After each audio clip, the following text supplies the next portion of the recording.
of Merlin by T.A. Barron. Tonight we are on chapter 15.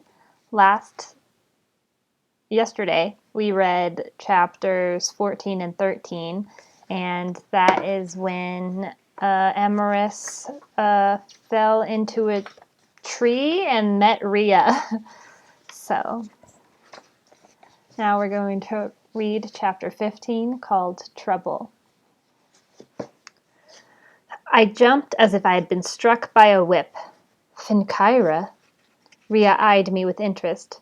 You have heard of it? Yes, someone told me a little, but I never imagined it could be real. She sighed somberly. Finkyra is real enough. So it is, I thought to myself, as real as Iwidva, as real as Olympus. If only I could tell Bronwyn. I tried to call back what she had said about Finkyra.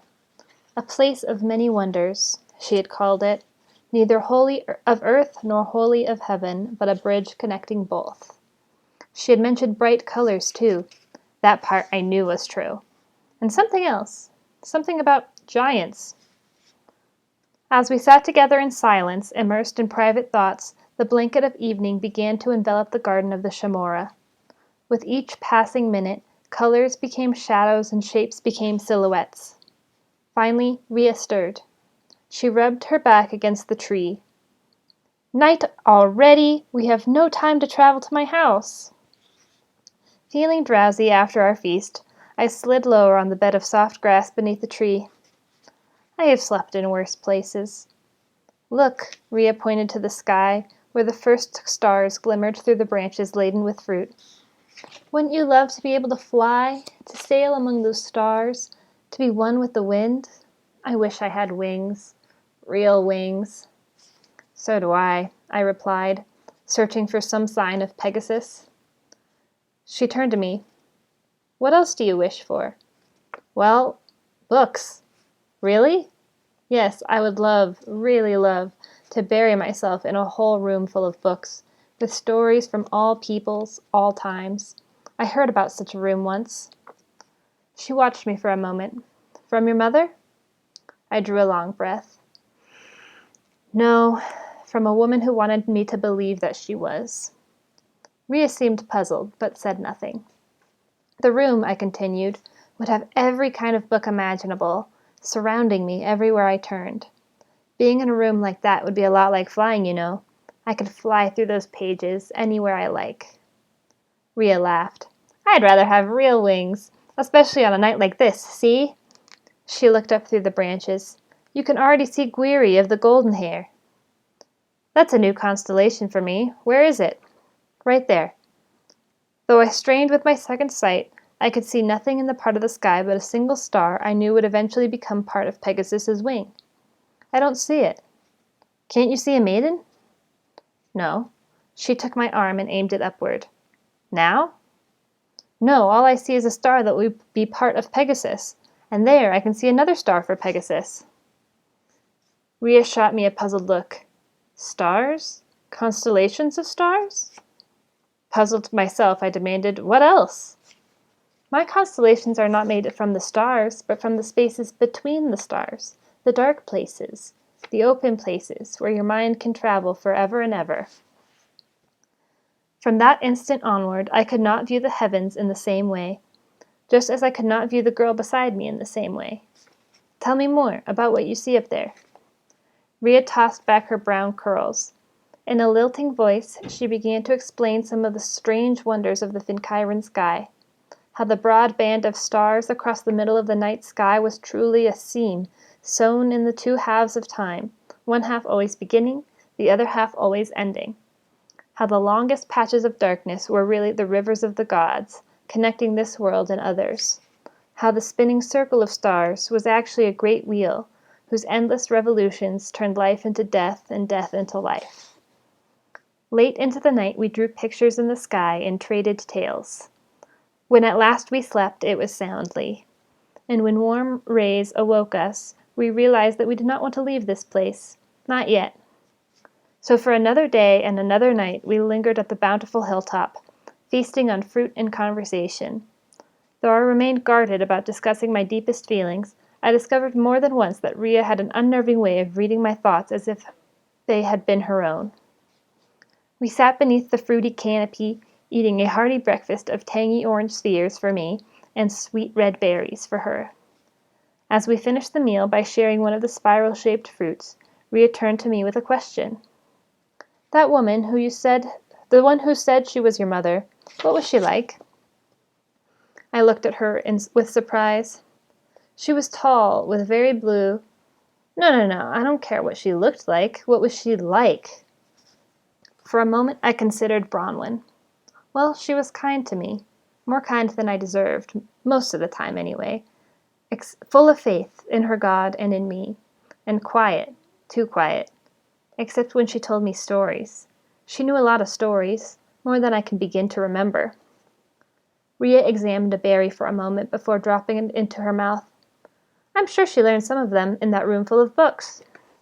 "That's right. And even though she wasn't your real mother, did you feel different because she was there, beside you? A little less lonely? A little safer?" I swallowed. "I guess so. Why are you so curious about her?" Her face, which usually seemed at the edge of laughter, turned serious. "I was just wondering what a real mother, would be like." I lowered my eyes. I wish I knew. Rhea nodded. She ran her hand along a drooping bough of fruit, though she seemed to be looking past it, to some place or time far away. "So you don't remember your mother?" "I was so very young when I lost her. I only remember feelings, being safe and warm and held. I'm not even sure I really remember those things. It might just be my longing for them." "What about your father? Any brothers or sisters?" "I lost them, all of them." She spread her arms to the branches above us. "But I found the Druma. This is my family now. And where I don't have a true mother, I do have someone who protects me and holds me. She is almost my mother." "Who is that?" Rhea smiled. A tree named Arbasa." I imagined her seated in the boughs of a great sturdy tree, and I, too, smiled. Then I thought about Bronwyn, my own almost mother, as a strange warmth filled my chest. She was so distant from me, and yet, at times, so close.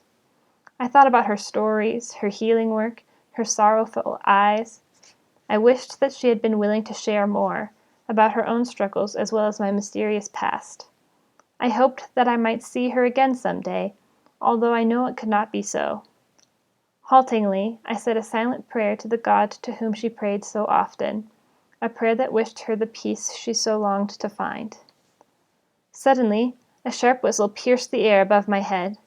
I looked up to find a familiar form perched on one of the branches. "I don't believe it." "A merlin," observed Rhea. "A young male. And look, his wing is hurt. See how it's missing some feathers?" She twitched her neck in the way a hawk often does, and released a sharp whistle of her own. The bird, cocking his head, whistled back. This time the whistle warbled a bit, incorporating some more throaty tones. Rhea's thick eyebrows lifted. She turned to me. "He said to me, not very politely I might add, that you saved his life a while ago." "He told you that?" "Is it not true?" Yes, it's true. I patched him up after he got into a fight. But how did you learn to talk with birds?" Rhea shrugged as if the answer were obvious. "It's no more difficult than talking with trees." She added a bit sadly. "Those that are still awake, that is. Anyway, who was the merlin fighting?" I couldn't believe his pluck or foolishness. He picked a fight with 2 giant rats, each of them at least 3 times his size. Giant rats. Rhea's whole body stiffened. Where? In the Druma? I shook my head. "No, but right on the edge, near a little stream that flows out of the trees." Gravely, Rhea glanced at the merlin, who was pecking ravenously at a spiral-shaped fruit. "Killer rats, on our side of the river," she muttered, shaking her head. "They are forbidden to enter the Druma wood. That's the first time I've heard of them so close. Your friend the merlin may not have any manners, but he was right to attack them." "That bird just likes fighting, if you ask me. It could have easily been you or me that he attacked. He is no friend of mine." As if to contradict him, "I'm reading my book."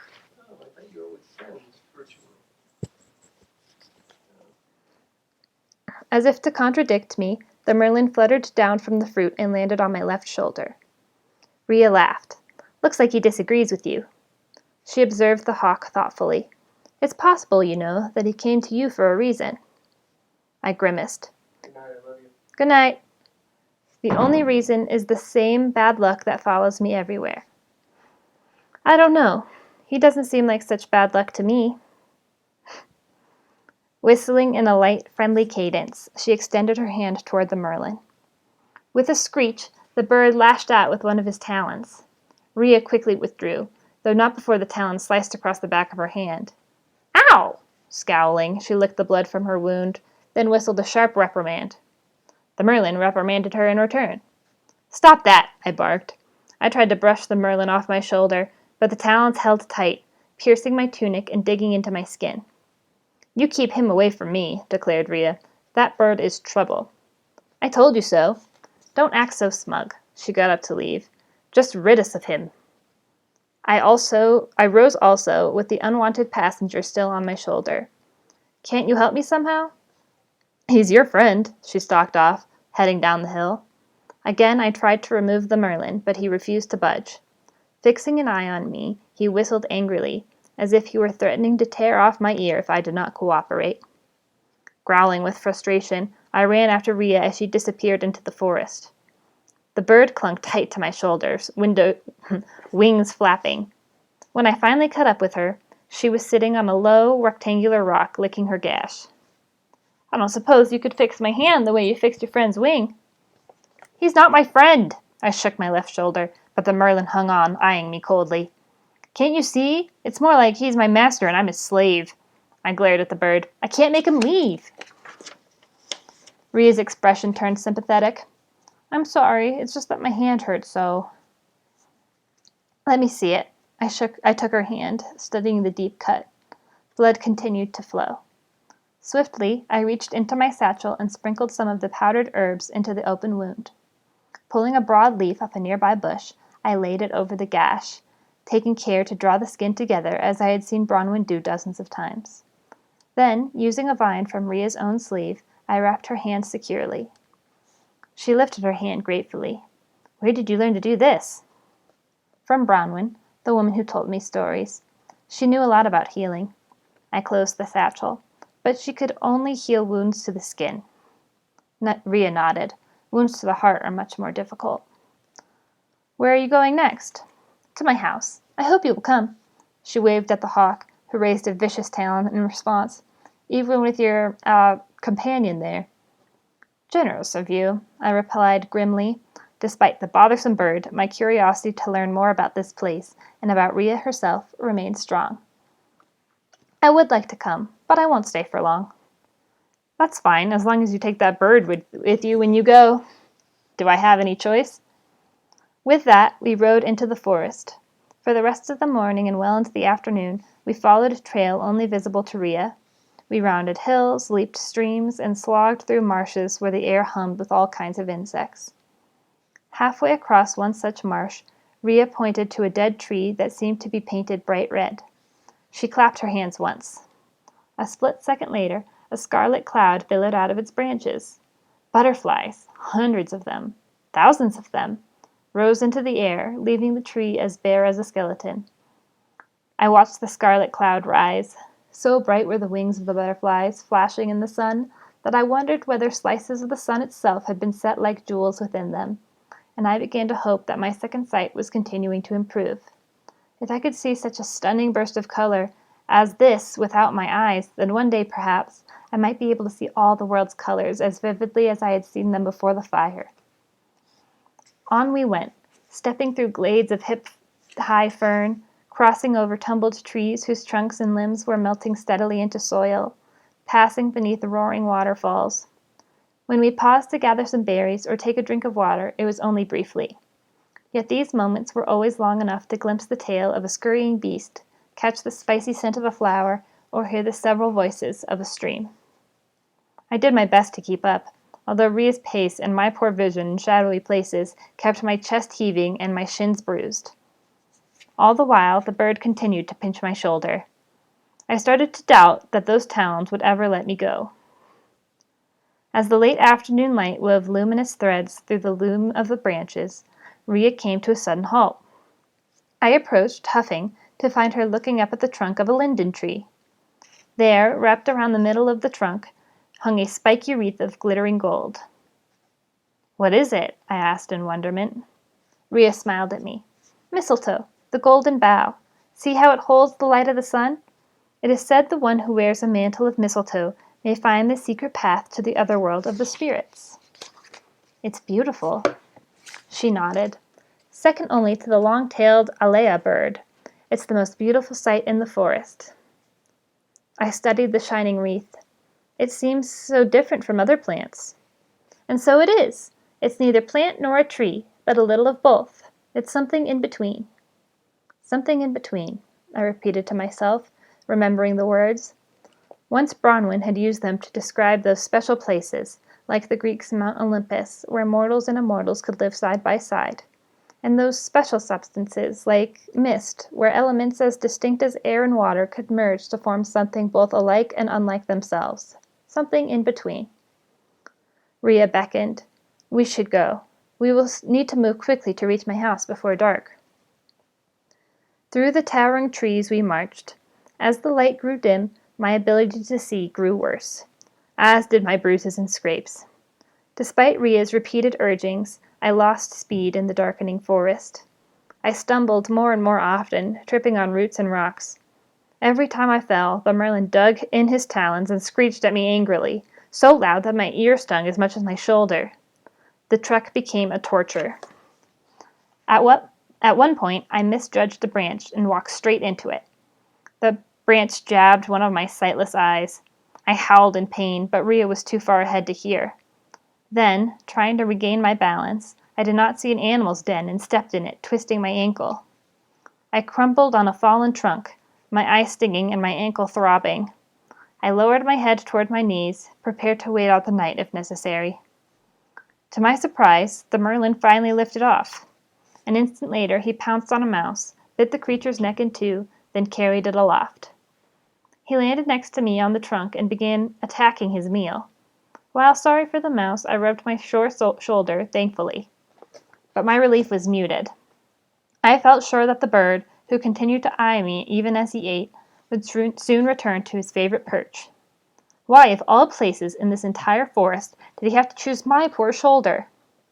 "Emerus!" "Over here," I answered dismally. Even the sound of Rhea's voice failed to lift my spirits, for I did not look forward to telling her that I could not see well enough to go any further that night. I heard a crackling of twigs, and she appeared out of the darkness. Suddenly, I realized that she had not come alone. Beside her stood a slight figure, thin as a sapling, whose long face remained hidden in shadow. And although I could not be sure, the figure seemed to exude a potent fragrance, as sweet as apple blossoms in the spring. I rose to meet them. My ankle felt somewhat stronger, but I still wobbled unsteadily. With the onset of night, I could see less well by the minute. Rhea indicated her thin companion. "This is Quen, my oldest friend. She took care of me when I was young." "So young you could not speak or even feed yourself," whispered Quen in a voice like the wind rustling a field of dry grasses. Sounding wistful, she added, "You were as young as I am old now." She pointed a narrow, knobby arm at me. "And who is this?" At that instant, a deafening whistle and a flapping of wings filled the air, followed by a shriek from Quen. Rhea swatted at something, then pulled her friend away. I myself cried out as sharp talons closed once more on my left shoulder. "Ugh!" hissed Quen, glaring at the merlin. "That thing attacks me." Furious, Rhea whistled at the bird, yet he merely cocked his head at her, not even bothering to respond. Rhea glared at me. "That bird is trouble, nothing but trouble." With a glance at my shoulder, I nodded glumly. I wish I knew how to lose him. "Skewer him," urged Quen, keeping her distance. "Pluck out his feathers." The merlin ruffled his pointed wings, and she fell silent. Rhea scratched her thin thoughtfully. This bird reminds me of a shadow, the way he sticks to you." "He reminds me more of a curse," I grumbled. "Hear me out," Rhea went on. "Is there any possibility, no matter how small, that you might be able to tame him?" "Are you insane?" "I'm serious. But why should I want to tame him?" Because if he can come to know him even a little, you might find out what he really wants, and then you might find some way to free yourself from him." Quen scoffed. "Nonsense." As the darkness closed in, I didn't feel at all hopeful. "It will never work. Do you have a better idea?" I shook my head. "I suppose, if I'm going to try to tame him, and I would have better luck taming a dragon, I think, then I should first give him a name." "Right," agreed Rhea, "but the name will be tricky. It must be something fitting." I groaned. "That part is easy. You said it yourself. The name for him is Trouble. Nothing but trouble." "Good. Now you can start his training." Dejectedly, I turned to the dark form on my shoulder. "Come then," said Rhea as she took Quen's thin arm. "We are only a few hundred paces from my house." I brightened a bit. "Really?" "Yes, you are welcome there, so long as that bird is not too much trouble," finished Quen. Oof, that was a pretty long chapter. But here we are, now at chapter 16, and we will read that one tomorrow.